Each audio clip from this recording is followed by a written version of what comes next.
بسم اللہ الرحمن الرحیم۔ شروع کرتا ہوں اللہ کے نام سے جو نہایت رحم کرنے والا اور بڑا مہربان ہے۔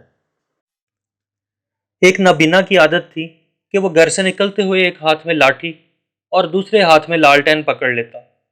لوگ اکثر اس پہ ہنستے تھے کہ نابینا کو لالٹین کی روشنی بھلا کیا فائدہ دے گی۔ وہ لوگوں کی باتوں کا جواب دیتا اور نہ ہی اپنی عادت بدلتا۔ ایک شام گھر واپس لوٹتے ہوئے چند آوارہ لڑکوں نے اسے گھیر لیا اور آوازیں کسنے لگے، بابا جی آپ تو اندھے ہیں، پھر یہ لالٹین کیوں پکڑ کر گھومتے ہیں؟ نابینا نے تھک ہار کے جواب دیا، یہ لالٹین میں اپنے لیے نہیں بلکہ تمہارے لیے رکھتا ہوں۔ ایسا نہ ہو کہ بینائی والے حضرات کی ضد میں آ کے میں جان سے ہاتھ دھو بیٹھوں، اس لیے لالٹین کی روشنی سے لوگوں کو یاد دلاتا ہوں کہ میں نابینا ہوں، تمہاری آنکھیں سلامت ہیں۔